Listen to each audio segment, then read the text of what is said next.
Hello, my name is Lee Presser. This is my show. I speak frequently to very interesting people. Some of these conversations are so exciting, so intellectually stimulating, I thought others might like to listen in. This is the reason we started recording Conversation with Lee Presser. Welcome to Conversation with Lee Presser. The Common Core State Standards Initiative is an education initiative that seeks to align diverse state curricula with the principles of standards-based education. The initiative was sponsored by the National Governors Association. This education reform movement was designed to raise academic standards, graduation requirements, improve assessments, and strengthen accountability in all 50 states. But the Common Core Initiative has drawn criticism from across the political spectrum as a federal top-down takeover of state and local education systems. The Heritage Foundation argues that Common Core focuses on national standards and will do little to fix deeply ingrained problems and incentivize structures within the education system. Some education experts argue that Common Core standards lack sufficient public input and were driven by corporate interests and policymakers rather than experienced educators. Our guest today, Gretchen Logue, has been interested in educational issues for over 2 decades. She is the founder of the Missouri Education Watchdog, an educational blog, and co-founder of Missouri Coalition Against Common Core, a site to inform Missourians on the Common Core issues. Gretchen Logue, welcome to Conversation. Thank you, Lee. Boy, that was a mouthful. Did I get it right?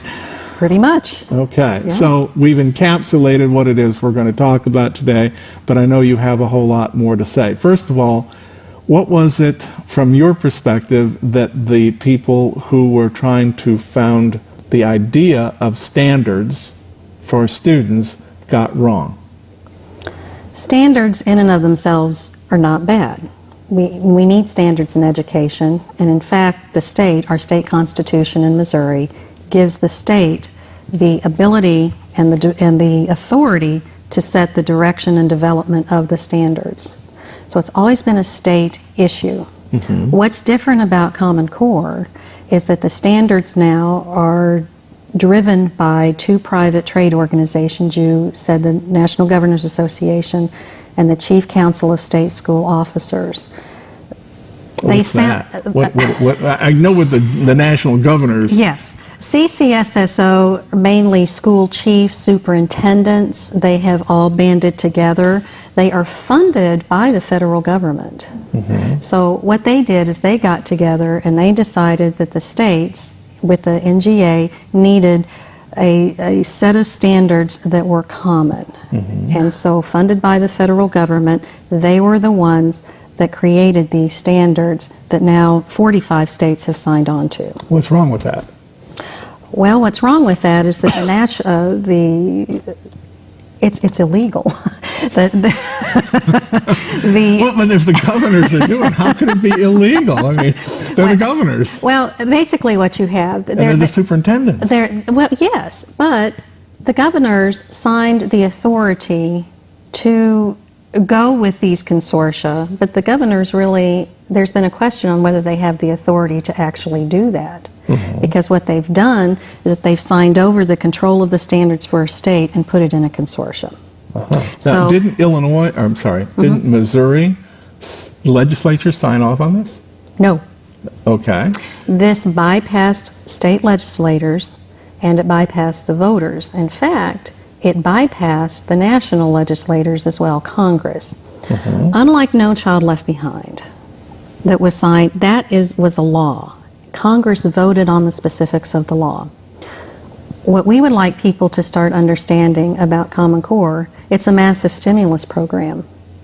It's a $4.35 billion check that Congress gave Arne Duncan and said, here's a check. Who's Arne Duncan? Secretary of Education, okay. United States. You fix education. And it was kind of a hands-off sort of a thing. So what they did is, if you think about it, the Department of Education is using these 2 organizations, the NGA and the CCSSO, as their surrogates. Federal government cannot set standards for states. They can't set curriculum. and they can't set personnel decisions. They can't set teacher evaluations. Why can't they? That is in the law. Okay. All right, they can't do it. Mm-hmm. So what they've done, in a sense, is that they have these surrogates that they're funding. They're doing it with federal money. And they're passing it off as being state-led.